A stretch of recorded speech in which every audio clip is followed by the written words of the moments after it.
ప్రభు నామమున మీ అందరికీ వందనాలు.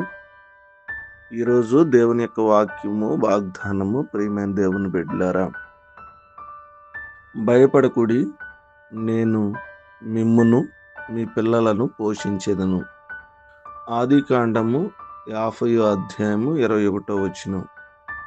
ప్రియ దేవుని బిడ్డలారా, ఏంటి ఈ సమస్యలు, నా జీవితంలో ఇబ్బందులని భయపడమాకండి.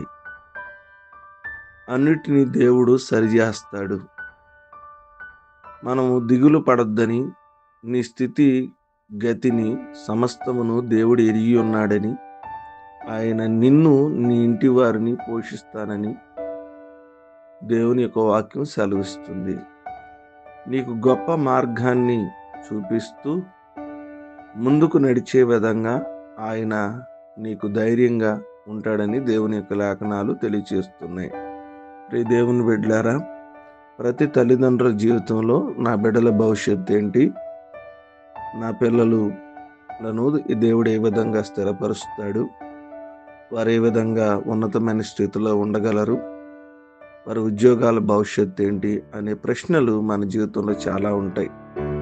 ఈ దేవుని బిడ్డలారా, అలాంటి పరిస్థితుల్లో దేవుని యొక్క వాక్యం సెలవిస్తుంది. మీ పిల్లల గురించి దేవుని దగ్గర మీరు భయపడుతున్నారు కాబట్టి దేవుడు మీ పిల్లలను మిమ్మలను పోషిస్తాను అని తెలియజేస్తూ ఉన్నాడు. ఎవరన్నా భయాల్లో ఉంటే దేవుని యొక్క వాక్యం సెలవిస్తుంది, దేవుడు మనల్ని పోషిస్తానని చెప్తున్నాడు. పోషించగల దేవుని మీద ఆధారపడి ధైర్యంగా ముందుకు వెళదాం. కొద్ది మాట దేవుడు మన వెనుకల్లో ఫలించును గాక. ఆమేన్. మహోన్నతుడా, మీకు స్తోత్రాలు. మహాపరిశుద్ధుడానికి వందనాలు. మీ ఘనమైన మహిమ గల నామాన్ని బట్టి ఎంతగానో స్తుతిస్తున్నాం.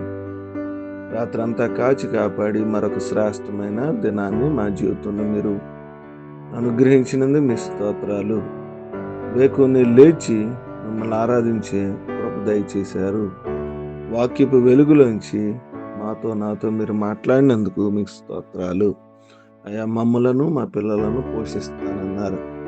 ఎవరి జీవితంలో అయితే భయం ఉందో, ఆందోళన ఉందో, నేను వారి బిడ్డల కోసం, వారి కోసం భయపడుతున్నారు, వారిని మీరు పోషించి నడిపించమని ప్రార్థన విజ్ఞాపన చేస్తూ ఉన్నాం.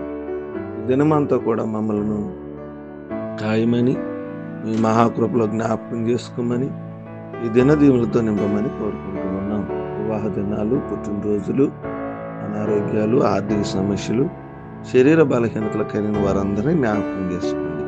వాతావరణాన్ని స్వాధీనపరచుకోండి. ఈ దినమంతా దీవులతో నింపి నడిపించమని ప్రార్థన చేస్తున్నాము, నడుచున్నాము తండ్రి. ఆమేన్.